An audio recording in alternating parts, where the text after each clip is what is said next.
Hello guys, welcome to our channel. आज हम class 11th के बायोलॉजी का chapter cell cycle and cell division का लेक्चर नंबर 4 करने जा रहे हैं। अब इससे पहले का जो लेक्चर था, लेक्चर नंबर 3, उसमें हमने पढ़ा था प्रोफेज, मेटाफेज, एनाफेज, टेलोफेज के बारे में, जिसका हम फटाफट से रिकैप लेते हैं कि हमने क्या पढ़ा था। तो अगर हम बात करें तो हमने देखा था कि एम फेज को हमने मोस्ट ड्रामेटिक फेज कहा था, क्योंकि वहां पर वर्चुअल डिस्ट्रीब्यूशन होने वाली थी ऑर्गेनल्स की। प्रोफेज जो हमारा एम फेज था उसको हम माइटोसिस फेज भी कह रहे थे, और क्या कह रहे थे, उसको इक्वेशनल डिवीजन भी कह रहे थे। क्यों उसको इक्वेशनल डिवीजन कह रहे थे? क्योंकि जितना कंटेंट पेरेंट सेल के अंदर था उतना ही डॉटर सेल के अंदर पहुंच रहा था, इसीलिए उसको क्या कह दिया जा रहा था, इक्वेशनल डिवीजन। जैसे अगर पेरेंट सेल डिप्लॉयड है तो डॉटर सेल भी कैसी बनती, डिप्लॉयड बनती। अगर पेरेंट सेल हैप्लॉयड है तो डॉटर सेल भी कैसी बनती, हैप्लॉयड बनती। इसलिए हम उसको क्या कह दे रहे थे, इक्वेशनल डिवीजन। फिर हमने बोला था कि जो हमारा एम फेज है वो 2 फेजेस के अंदर डिवाइडेड है, कैरियोकाइनेसिस एंड साइटोकाइनेसिस। तो जो कैरियोकाइनेसिस है वो फर्दर 4 फेजेस के अंदर डिवाइडेड है, prophase, metaphase, anaphase and telophase. और जो साइटोकाइनेसिस है वो अलग। ठीक है, तो प्रोफेज के अंदर हमने क्या बोला था कि प्रोफेज के अंदर क्या क्या होने लगता है, जो हमारा सेल आया है वो इंटरफेज को फॉलो करके आया, यानी कि एस फेज के अंदर उसकी डीएनए की रेप्लिकेशन हो गई है न्यूक्लियस के अंदर, और सेंट्रियोल की डुप्लीकेशन कहाँ हो रही है, साइटोप्लाज्म के अंदर हो गई है। ठीक है, तो इसमें क्या होता है कि प्रोफेज के अंदर जो क्रोमोसोमल मटेरियल होता है, यानी कि जितना भी क्रोमैटिन होता है वो कैसा पड़ा होता है, एकदम टैंगल, गुच्छा एकदम उलझा हुआ पड़ा होता है। तो अनटैंगल होता है यहाँ पर क्रोमैटिन। ठीक है, प्रोफेज के अंदर तो क्या होता है कि condensation of the chromosomal material start हो जाता है, सेंट्रोसोम जो है वो अपोजिट पोल्स में जाने लगते हैं, और न्यूक्लियर एनवलप जो है, न्यूक्लियर का मेम्ब्रेन है वो डिसइंटीग्रेट होना स्टार्ट हो जाता है, और न्यूक्लियर मेम्ब्रेन से ही एसोसिएटेड होता है एंडोप्लाज्मिक रेटिकुलम, और एंडोप्लाज्मिक रेटिकुलम से एसोसिएटेड होता है गोल्जी अपरेटस। तो at the end of the prophase हमें ये दोनों ही चीजें नहीं देखने को मिलती, ना तो एंडोप्लाज्मिक रेटिकुलम ना गोल्जी अपरेटस, ये दोनों चीजें हमें नहीं देखने को मिलती। फिर आता है मेटाफेज। तो मेटाफेज में आते ही जो न्यूक्लियस होता है वो पूरा का पूरा डिसइंटीग्रेट हो जाता है, और जितना भी कंटेंट होता है न्यूक्लियस का वो कहाँ आ जाता है, साइटोप्लाज्म के अंदर, जिससे हमें ये पता चल जाता है कि क्या स्टार्ट हो चुकी है, मेटाफेज जो है वो स्टार्ट हो चुकी है। ठीक है, यहाँ पर क्या हो जाता है कि क्रोमोसोम जो है वो साइटोप्लाज्म के अंदर आ जाते हैं, और स्पिंडल फाइबर अटैच कर जाते हैं किस पे, काइनेटोकोर पर। हमने ये भी कहा था ये जो है वो बेस्ट स्टेज होता है to study the morphology of the chromosome. ठीक है, स्पिंडल फाइबर अटैच कर जाते हैं काइनेटोकोर से, और सारे जो क्रोमोसोम है वो एकदम मिडल पे आके अटैच कर जाते हैं, मिडल पे आके अलाइन कर जाते हैं, जिसको हम क्या कहते हैं कि मेटाफेज प्लेट की फॉर्मेशन हो गई है।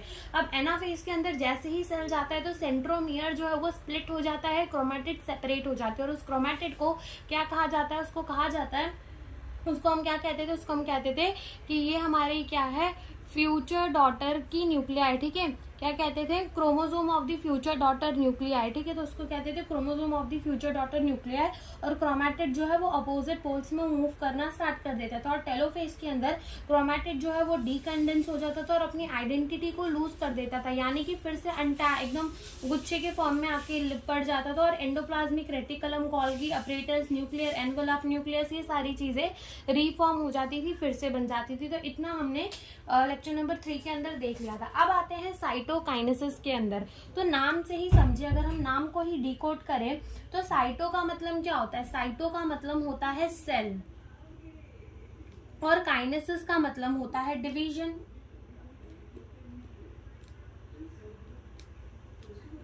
ठीक है, साइटो का मतलब होता है सेल और काइनेसिस का मतलब होता है डिवीजन। तो साइटोकाइनेसिस के अंदर क्या होती है, सेल की डिवीजन होती है। टेलोफेज के अंदर हमने देखा था, टेलोफेज के अंदर हमने क्या देखा था कि एक सेल के अंदर हमारे 2 न्यूक्लियस जो है वो फॉर्म हो चुके थे। ठीक है, 2 न्यूक्लियस जो है वो फॉर्म हो चुके थे, लेकिन अब इतना खाली न्यूक्लियस बन के थोड़ी रह जाएगा, ये थोड़ी हमारे 1 से 2 सेल बन गए, ये तो 1 से 2 न्यूक्लियस बन चुके हैं, हमें 2 सेल चाहिए। इसीलिए क्या होता है कि ये साइटोप्लाज्म भी डिवाइड होता है, जिसको हम क्या देते हैं, साइटोकाइनेसिस, यानी कि सेल की डिवीजन। ठीक है, तो हम पहले देखेंगे cytokinesis in the animal cell, फिर उसके बाद हम देखेंगे कि साइटोकाइनेसिस प्लांट सेल के अंदर कैसी होती है। तो पहले हम किसके अंदर देखेंगे, इन एनिमल सेल।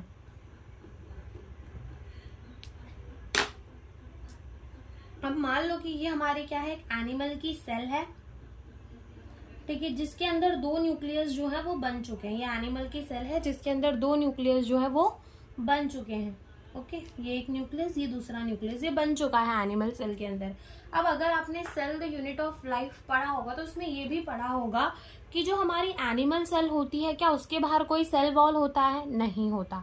क्या प्लाज्मा मेम्ब्रेन होती है? बिल्कुल होता है। ठीक है, सेल मेम्ब्रेन, प्लाज्मा मेम्ब्रेन कह लो तो सेम बात है।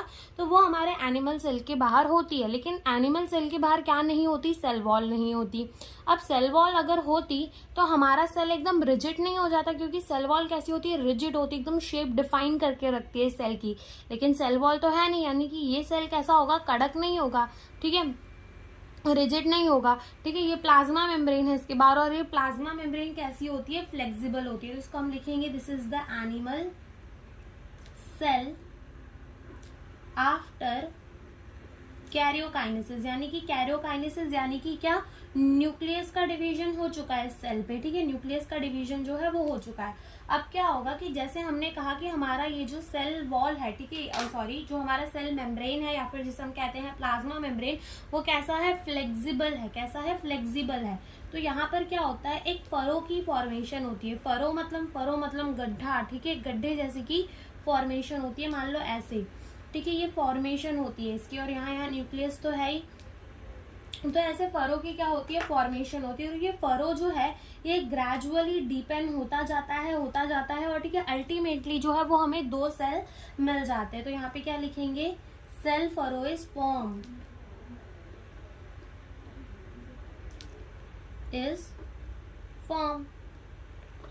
ठीक है। तो सेल में जो है ये गड्ढा बनता है, और गड्ढा जो है ग्रेजुअली डीपेंड होता जाता है और अल्टीमेटली ये दोनों वॉल जुड़ जाती है, और जुड़ जाती है तो क्या होता है? 2 सेल बन जाते हैं। ठीक है, तो यहाँ से ये फरो थोड़ी और डीप होगी, और फरो और डीप होगी तो हमको क्या देखने को मिल जाएगा? ऐसे 2 सेल्स देखने को मिल जाएंगे। बाद में ये अपना शेप तो रीगेन कर ही लेंगे। क्यों? क्योंकि इस प्लाज्मा मेम्ब्रेन जो है वो कैसी है? फ्लेक्सिबल है। ठीक है, तो ऐसे 2 सेल देखने को मिल जाते हैं। फरो जो है वो डीपेंड होता जाता है और अल्टीमेटली हमें 2 सेल देखने को मिल जाते हैं। इधर लिखते हैं, फरो डीपेंड ग्रेजुअली। ठीक है, फरो जो है वो ग्रेजुअली क्या होता है? डीपेंड होता जाता है और अल्टीमेटली हमें क्या मिल जाते हैं? 2 एनिमल सेल मिल जाते हैं। तो ये तो इन दी केस ऑफ एनिमल हो गया कि एनिमल के अंदर सेल डिवीजन कैसे होती है कि सेल होता है, ठीक है, उसके अंदर 2 न्यूक्लियस होते हैं, बाद में फरो की फॉर्मेशन होती है और फरो ग्रेजुअली डिपेंड होता जाता है और अल्टीमेटली क्या मिल जाता है? 2 एनिमल के सेल मिल जाते हैं। ठीक है, ये तो बात हो गई किसकी? एनिमल सेल की। लेकिन अगर हम बात करें in the case of the plant cell, ठीक है, प्लांट सेल की बात करें, वरना रुको, एनिमल सेल में एक और चीज हमें देखनी है कि साइटोकाइनेसिस यहाँ पे कैसे होती है? By the furrow formation. ठीक है, अब अगर हम बोले कि ये जो फरो है वो सेंट्रीपिटल है या फिर सेंट्रीफ्यूगल है, ठीक है, फरो जो बन रही है वो सेंट्रीपिटल बन रही है या सेंट्रीफ्यूगल बन रही है, एनसीईआरटी के अंदर नहीं दिया हुआ है। तो जैसे हमको पता है कि फरो जो है वो टुवर्ड द सेंटर जा रही है, ठीक है, टुवर्ड द सेंटर जा रही है, इसलिए हम इसको क्या कहते हैं? सेंट्रीपिटल भी कहते हैं। ठीक है, ये तो बात हो गई एनिमल सेल की। लेकिन अगर हम बात करें प्लांट सेल के अंदर साइटोकाइनेसिस की, तो प्लांट सेल के बाहर तो क्या होता है? कड़क सी, रिजिड सी क्या होती है? सेल वॉल, जो कि बहुत ज्यादा हार्ड होती है, वो ऐसे फ्लेक्सिबिलिटी नहीं देती सेल को। तो उसके अंदर कैसे सेल डिवीजन होगा, तो अब हम वो देखेंगे। अब देखेंगे हम कि साइटोकाइनेसिस जो है वो प्लांट सेल के अंदर कैसे होती है। ठीक है, एनिमल सेल के अंदर हमने देख ली कैसे होती है। अब मान लो कि प्लांट सेल का ये जो है, प्लांट का क्या है? ये है उसका सेल मेम्ब्रेन। ये प्लांट का क्या है? ये है सेल मेम्ब्रेन, या फिर जिसे हम कहते हैं प्लाज्मा मेम्ब्रेन। और ये प्लाज्मा मेम्ब्रेन के बाहर क्या है? इसकी ये रिजिड सी क्या है? Cell wall. ठीक है, ये क्या है? इसकी रिजिड सी सेल वॉल। और प्लांट सेल भी है, ये कैरियोकाइनेसिस जो है कर चुका है। इसके अंदर कितने न्यूक्लियस देखने को मिलेंगे? 2 न्यूक्लियस जो है वो हमें देखने को मिलेंगे। तो इसे हम क्या लेबल करेंगे कि ये हमारी क्या है? सेल वॉल है, जो कि कैसी होती है? रिजिड होती है। ठीक है, कैसी होती है? रिजिड होती है। ओके, और ये क्या है? सेल मेम्ब्रेन है, जो कि कैसी होती है? फ्लेक्सिबल होती है। ठीक है, ये अपने अंदर फ्लेक्सिबिलिटी रखती है। और ये क्या है? न्यूक्लियस है प्लांट सेल का, प्लांट सेल का न्यूक्लियस है। ओके, अब क्या होगा प्लांट सेल के अंदर तो अब देखो, प्लांट सेल के बाहर क्या है, सेल वॉल है। तो अब ये सेल वॉल तो रिजिड है, तो यहाँ पे फरो बनने की तो बात ही नहीं आती कि फरो अगर फरो बनता तो उसकी बाहर की वॉल कैसी होनी चाहिए थी, एकदम फ्लेक्सिबल होनी चाहिए थी ताकि फरो बन सके। लेकिन यहाँ पे तो कितनी रिजिड सी वॉल है, तो फरो यहाँ पर नहीं बनेगा। तो यहाँ पर क्या बनेगा, देखते हैं यहाँ पर क्या बनेगा। अगेन ये क्या है, हमारी सेल मेम्ब्रेन है, इसके बाहर ये क्या है, सेल वॉल है। ठीक है, ये क्या है, सेल वॉल है, और ये इसके दो न्यूक्लियस हैं। अब प्लांट सेल के अंदर क्या होता है कि ईआर और गोल्जी अपरेटस, ठीक है, ईआर और जीसी, गोल्जी कॉम्प्लेक्स भी जिसे कह देते हैं, तो इनके कुछ फ्रैगमेंट्स आकर यहाँ पर बीच में एक वॉल जैसा बनाने लगते हैं। ठीक है, किसके फ्रैगमेंट, ईआर और जीसी, एंडोप्लाज्मिक रेटिकुलम और गोल्जी कॉम्प्लेक्स के जो फ्रैगमेंट्स है वो यहाँ पर आके थोड़ा थोड़ा सा क्या बना देते हैं, ऐसे वॉल जैसा बना देते हैं। ठीक है, तो और ये वॉल जो है ये बाहर के तरफ ये मूव करती है। ठीक है, जैसे अभी यहाँ पर ये बीच में आके इन्होंने बना दिया, अब ये थोड़ा और बढ़ता जाएगा तो इसको हम क्या लिखेंगे, this is the fragment of ER यानी कि endoplasmic reticulum and GC that is Golgi complex. ठीक है, ये यहाँ पे क्या हो गए, कुछ फ्रैगमेंट्स आके ER और GC के जमा हो गए। ठीक है, फिर आगे देखते हैं अब क्या होगा आगे। अब फिर से ये हमारी क्या है, सेल वॉल है। ठीक है, अंदर क्या बनाएंगे, इसकी सेल मेम्ब्रेन बनाएंगे या फिर प्लाज्मा मेम्ब्रेन जिसे कहते हैं, और अंदर क्या है, दो न्यूक्लियस हैं। अब क्या होगा कि ये जो है ER और GC के फ्रैगमेंट्स ये पूरा यहाँ तक बना लेंगे। ठीक है, ये पूरा एक बना देंगे, एक वॉल जैसा स्ट्रक्चर। ठीक है, एक वॉल जैसा स्ट्रक्चर बना देंगे जिसको हम क्या बोलेंगे, अभी इसको हम कहेंगे सेल प्लेट। क्या कहेंगे, हमें इसे सेल प्लेट कहेंगे, जो कि प्रिकर्सर है मिडल लैमेला का। इसका मतलब क्या कि ये है हमारी सेल प्लेट। ठीक है, इसको हम क्या कहेंगे, सेल प्लेट कहेंगे। प्रिकर्सर यानी जो अभी आगे जाकर कुछ बनने वाला है, यानी कि प्रिकर्सर का मतलब जैसे कि precursor of the middle lamella, मतलब ये आगे जाकर मिडल लैमेला बनाने वाला है जो कि दो सेल्स को जोड़ने का काम करता है। तो ये क्या है, सेल प्लेट। तो समझ में आता है कि हमारे प्लांट सेल के अंदर सेल प्लेट कैसे बनती है। सेल प्लेट जो है वो एंडोप्लाज्मिक रेटिकुलम और गोल्जी कॉम्प्लेक्स के कुछ फ्रैगमेंट्स आके बीच में बन जाते हैं जो कि आउटवर्ड ग्रो करते हैं to meet the lateral wall, यानी कि बाहर वाली वॉल्स को मिलने की कोशिश करते हैं। क्योंकि ये बाहर से तो फरो बनाने से रही, क्योंकि ये रिजिड है, इसीलिए अंदर से स्टार्ट हो जाता है सेल प्लेट की formation. Cell plate which is the precursor of middle lamella. ठीक है, ये क्या है, precursor of the middle lamella, जो आगे जाकर क्या बना देगा, मिडल लैमेला बना देगा। अब देखो, अब यहाँ पे क्या हो गई है कि मान लो ये सेल प्लेट अच्छी खासी बन चुकी है, यहाँ पे बहुत सारे फ्रैगमेंट्स आकर जो है वो लग चुके हैं और सेल प्लेट जो है वो बन चुकी है। अब सेल प्लेट तो यहाँ पर बन गई, ठीक है, लेकिन क्या हमें ये पता है कि जो हमारी प्लाज्मा मेम्ब्रेन है वो फ्लेक्सिबल होती है, बिल्कुल फ्लेक्सिबल होती है। तो यहाँ पर आकर प्लाज्मा मेम्ब्रेन यहाँ पे भी कवर कर लेगी। ठीक है, क्यों, क्योंकि प्लाज्मा मेम्ब्रेन तो फ्लेक्सिबल होती है, तो वो प्लाज्मा मेम्ब्रेन आके यहाँ पे भी कवर कर लेगी। तो ये दो प्लाज्मा मेम्ब्रेन बन गए। ठीक है, अलग अलग दो सेल्स बन गई। ठीक है, बन गई, और ये बीच में क्या रह गया, मिडल लैमेला रह गया। और हमने ये भी देखा था कि जो हमारी सेल वॉल है वो जो प्लाज्मा मेम्ब्रेन है वो सेल वॉल, जैसे कि मीजोजोम में देखा था, तो मीजोजोम क्या था, एक्सटेंशन था ना किसका, प्लाज्मा मेम्ब्रेन का, लेकिन वो सेल वॉल फॉर्मेशन में भी हेल्प करता था। वैसे ही इधर पे भी सेल वॉल फॉर्मेशन में हेल्प करेगा कौन, ये प्लाज्मा मेम्ब्रेन। ठीक है, और ये plasma membrane cell wall formation में हेल्प करेगा, तो यहाँ पर ये क्या बना देगा, दूसरे नए सेल वॉल को बना देगा। ठीक है, तो ये बीच में क्या रह गया, मिडल लैमेला रह गया। ठीक है, यहाँ पे बीच में क्या रह जाएगा, मिडल लैमेला। दूसरे डायग्राम के अंदर देख लेते हैं।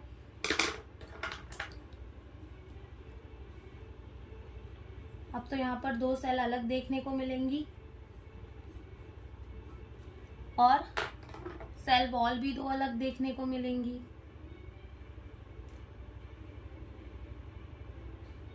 ये दो न्यूक्लियस और बीच में यहाँ क्या होगा, इसके मिडल लैमेला। तो लिख देते हैं यहाँ पर, ये क्या है, मिडल लैमेले, और ये हमारे दो प्लांट के सेल, टू प्लांट सेल्स। ठीक है, तो ऐसे हमारे प्लांट सेल के अंदर डिवीजन होती है। ओके, और अगर यहाँ पर पूछा जाए कि यहाँ पर जो सेल डिवीजन थी वो सेंट्रीपिटल थी या फिर सेंट्रीफ्यूगल थी, तो अब यहाँ पर सेंटर के तरफ थोड़ी सेल प्लेट आ रहा था, बाहर के तरफ जा रहा था, तो ये क्या थी, सेंट्रीफ्यूगल थी। ये क्या थी, सेंट्रीफ्यूगल थी। ओके, तो ये हमारे माइटोसिस जो है यहाँ पर खत्म होता है। हमने क्या क्या कर लिया, कैरियोकाइनेसिस पूरी हो गई, साइटोकाइनेसिस हो गई। अब थोड़ा सा यहाँ पे पार्ट बचता है, that is the significance of the mitosis, की माइटोसिस का सिग्निफिकेंस क्या है, कि उसको हम पढ़ क्यों रहे हैं। ठीक है, तो इसमें क्या पढ़ेंगे हम, सिग्निफिकेंस ऑफ माइटोसिस, की माइटोसिस का सिग्निफिकेंस है क्या। ओके, तो देखो समटाइम क्या होता है, सिग्निफिकेंस ऑफ माइटोसिस में ही एक हमें एनसीईआरटी के अंदर सिंसीशियम, सिनोसिटिक कंडीशन, कैरोकाइनेसिस हो जाती है, लेकिन साइटोकाइनेसिस नहीं होती, ऐसा सब कुछ दिया हुआ है, तो वो पहले हम देखते हैं। तो कभी कभी क्या होता है कि जो कैरियोकाइनेसिस है, यानी एक सेल के अंदर 2 न्यूक्लियस ही बन के रह जाते हैं, जैसे कि यहाँ पर कैरियोकाइनेसिस हो चुकी थी, लेकिन कभी कभी क्या होता है, कैरियोकाइनेसिस तो हो जाती है लेकिन साइटोकाइनेसिस नहीं होती। ठीक है, कैरियोकाइनेसिस तो हो जाती है लेकिन साइटोकाइनेसिस नहीं होती। तो ऐसे में एक सेल के अंदर 2 न्यूक्लियस होते हैं, और क्या पता 2 से ज्यादा न्यूक्लियस भी हो जाए, तो ऐसी कंडीशन को कहा जाता है सिंसीशियम। ठीक है, क्या कहा जाता है, ऐसी कंडीशन को सिंसीशियम कहा जाता है। और इसका एग्जांपल होता है liquid endosperm of the coconut. ठीक है, जो नारियल का पानी होता है वो मल्टी न्यूक्लिएटेड कंडीशन, मल्टी का मतलब मैनी, न्यूक्लिएटेड का मतलब न्यूक्लियस, यानी कि उसके अंदर बहुत सारे न्यूक्लियस पाए जाते हैं। तो जो लिक्विड एंडोस्पर्म नारियल का पानी होता है वो भी क्या दिखाता है, मल्टी न्यूक्लिएटेड कंडीशन दिखाता है। वो भी क्या दिखाता है, मल्टी न्यूक्लिएटेड कंडीशन दिखाता है। देखते हैं यहाँ पर सिग्निफिकेंस ऑफ द माइटोसिस के अंदर लिखेंगे कि सम टाइम द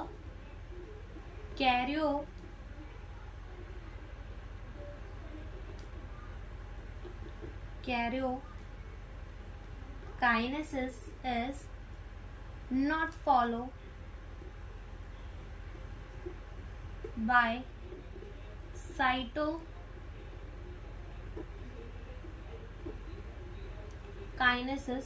ठीक है, कैरियोकाइनेसिस जो है, जैसे कि मान लो ये सेल है, इस सेल ने कर दी क्या, कैरियोकाइनेसिस कर दी। कैरियोकाइनेसिस करने के बाद इस सेल के अंदर 2 न्यूक्लियस दिखेंगे, बिल्कुल दिखेंगे।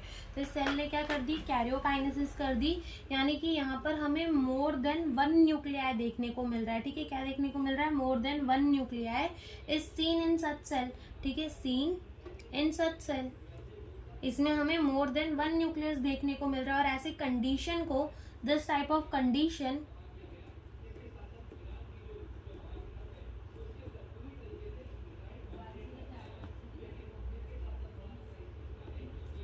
Is known as. ठीक है, K/A का मतलब होता है नोन एज। ठीक है, शॉर्ट फॉर्म में लिखते हैं, तो इसको क्या कहते हैं, सिंसीशियम। सिंसीशियम, ठीक है, क्या कहते हैं इसको, सिंसीशियम। लेकिन किसके अंदर, इन प्लांट। ठीक है, प्लांट के अंदर इन्हें सिंसीशियम कहते हैं। और अगर ऐसे ही फंगी होता है ना, फंगी, ठीक है, तो फंगी के अंदर अगर मल्टी न्यूक्लिएटेड कंडीशन दिखती है तो उसको हम कह देते हैं सिनोसिटिक कंडीशन। ठीक है, दिस कंडीशन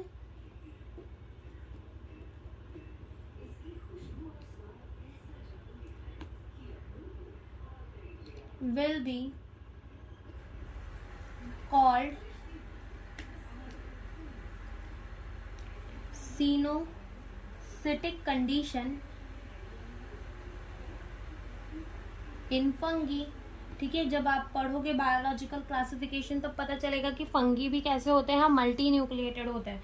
तो उसमें क्या कह दिया जाता है, उसे सिनोसिटिक होता है, उसको क्या कह दिया जाता है, सिनोसिटिक कंडीशन भी कह दिया जाता है। और इसका सिंसीशियम का एग्जाम्पल क्या है, लिक्विड एंडोस्पर्म ऑफ कोकोनट।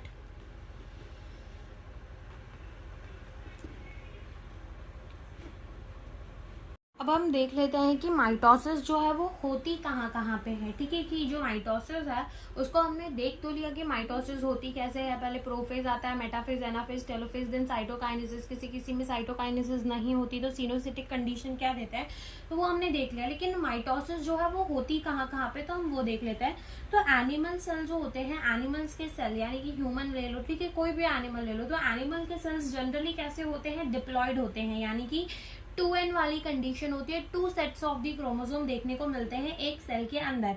ठीक है, तो एनिमल सेल मेजरली कैसे होते हैं, डिप्लॉयड होते हैं। ठीक है, तो एनिमल सेल जो डिप्लॉयड होते हैं उनके अंदर हमें माइटोसिस देखने को मिलती है, और कुछ प्लांट के अंदर हमें माइटोसिस देखने को मिलती है, दोनों हैप्लॉइड सेल्स के अंदर भी एंड डिप्लॉयड सेल्स के अंदर भी। क्योंकि जब प्लांट किंगडम पढ़ेंगे तब पता चलेगा कि प्लांट किंगडम किस में क्लासीफाई हमारा, एक है algae, bryophyte, pteridophyte, gymnosperm and angiosperm. ठीक है, जिसमें से एल्गे और ब्रायोफाइट जो है उनकी मेन प्लांट बॉडी जो है होती है वो कैसी होती है, हैप्लॉइड होती है। Whereas pteridophyte, gymnosperm and angiosperm की मेन प्लांट बॉडी कैसी होती है, डिप्लॉयड होती है। तो वहां पर भी क्या चलती है, माइटोसिस ही चलती है। और कुछ सोशल इंसेक्ट जैसे कि हनी बी, ठीक है, मेल हनी बी हो गया, तो वो क्या करता है, उसकी पूरी जो बॉडी होती है वो होती है हैप्लॉइड। तो वहां पर भी क्या चलती है, माइटोसिस ही चलती है गैमेट बनने के टाइम। ठीक है, तो लिखते हैं यहाँ पर, in animal, in animals it majorly occur in diploid cell। ठीक है, मेजरली एनिमल के अंदर क्या होता है, डिप्लॉयड सेल में, एक्सेप्ट यहाँ पर एक एक्सेप्शन है। किसकी एक्सेप्शन है, मेल। ठीक है, ये मेल का सिंबल होता है, मेल हनी बी, मक्खा। ठीक है, मेल हनी बी, इसको ब्रैकेट में डाल लो। तो मेल हनी बी, इनमें क्या होता है, इसकी प्लांट बॉडी करो, इसकी जो बॉडी होती है वो कैसी होती है, हैप्लॉइड होती है। कैसी होती है body, haploid, which has haploid body. और in plant mitosis occur in both haploid and diploid cell। हैप्लॉइड किस किस में होती है, in the case of the algae और ब्रायोफाइट्स। वेरएज अगर हम बात करें डिप्लॉइड तो किस में होती है, टेरिडोफाइट,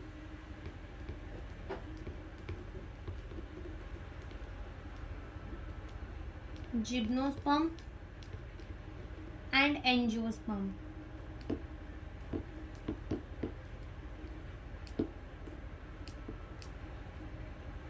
ठीक है, तो ये तो बात हो गई कि हमारी माइटोसिस जो है वो होती कहाँ कहाँ पे है। ओके, और हम देखेंगे कि माइटोसिस की जो है वो इम्पोर्टेंट सबसे ज्यादा क्या है। ठीक है, तो देखो, अगर हम बात करें तो जब हम एकदम छोटे थे तब हम क्या थे, एक जाइकोट थे। जाइकोट क्या था, एक डिप्लॉइड सेल था जो कि एक सिंगल सेल था। ठीक है, इसको हम क्या कहेंगे, डिप्लॉइड था, और ये क्या था, जाइकोट था। और आज अगर हम खुद को देखें तो हम कितने बड़े बन चुके हैं। ठीक है, इतने मल्टी सेलुलर ऑर्गेनिज्म बन चुके हैं, जबकि पहले हम कैसे थे, एकदम यूनिसेलुलर ऑर्गेनिज्म थे। तो ये जो हिम्मत है कि एक यूनिसेलुलर से, एक सिंगल सेल से इतना बड़ा ऑर्गेनिज्म बना लेना, ये किसकी बस की बात है, माइटोसिस। तो हमारी बॉडी के अंदर माइटोसिस ही चलती है।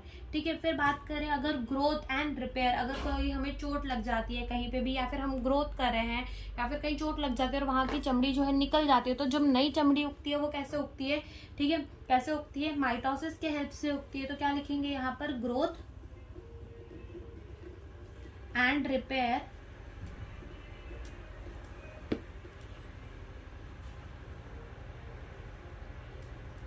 ये भी किसका काम है, ग्रोथ एंड रिपेयर भी किसका काम है, माइटोसिस का काम है। और क्या है माइटोसिस का काम, और माइटोसिस का काम है कि प्लांट के अंदर भी जो ग्रोथ होती है वो कैसी होती है, माइटोसिस के हेल्प से ही होती है। ठीक है, in plant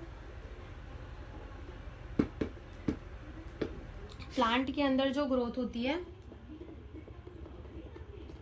due to mitosis, plant के अंदर भी जो ग्रोथ होती है वो किसकी वजह से होती है, माइटोसिस के वजह से होती है। अब प्लांट के अंदर जो है वो 2 टाइप की ग्रोथ होती है, ठीक है। कौन से 2 टाइप की ग्रोथ होती है, एक होती है उसकी प्राइमरी ग्रोथ और एक होती है उसकी सेकेंडरी ग्रोथ, ठीक है। एक होती है प्राइमरी ग्रोथ और एक होती है सेकेंडरी ग्रोथ। अब प्राइमरी ग्रोथ क्या है कि जैसे मान लो ये कोई पेड़ है, ठीक है, और ये पेड़ की जो है वो लेंथ बढ़ती जा रही है, ठीक है। आज जो है ये पेड़ बहुत छोटा था, 10 साल बाद देखोगे पेड़ बहुत बड़ा हो जाएगा, तो ये लेंथ बढ़ रही है, ठीक है, लेंथ बढ़ रही है। तो इसको क्या कहा जाता है, प्राइमरी ग्रोथ कहा जाता है। क्या कहा जाता है, प्राइमरी ग्रोथ। जब लेंथ बढ़ती है, ठीक है, तो इसको क्या कह दिया जाता है, प्राइमरी ग्रोथ कह दिया जाता है, ठीक है। और जब पेड़ मान लो अभी जो है वो पेड़ एकदम पतला सा है और कुछ साल बाद देखो तो वो पेड़ एकदम चौड़ा सा हो जाए, ठीक है, तो यहाँ पर क्या हुई है, उसकी गर्थ बढ़ी है, उसकी चौड़ाई बढ़ी है, तो इसको क्या कह दिया जाता है, सेकेंडरी ग्रोथ। तो हम क्या लिखेंगे, सेकेंडरी ग्रोथ क्या है, गर्थ का बढ़ना, ठीक है। गर्थ का बढ़ना इज सेकेंडरी ग्रोथ और लेंथ का बढ़ना इज प्राइमरी ग्रोथ, ठीक है। गर्थ जब बढ़ेगी तो हम उसको कहेंगे कि ये सेकेंडरी ग्रोथ हुई और जब लेंथ बढ़ेगी तो हम क्या कहेंगे, प्राइमरी ग्रोथ हुई है। प्राइमरी ग्रोथ जो है वो 2 टिश्यूज के वजह से होती है, 2 मेरिस्टम्स के वजह से होती है। मेरिस्टम का मतलब होता है एक्टिवली डिवाइडिंग सेल, जो निरंतर डिवाइड करते रहते हैं, हमेशा डिवाइड करते रहते हैं, ठीक है, तो वो हमारे मेरिस्टम के सेल्स होते हैं। तो यहाँ पर 2 मेरिस्टम्स पाई जाती हैं, एक होती है root apical meristem, root apical meristem, और एक होती है शूट एपिकल मेरिस्टम।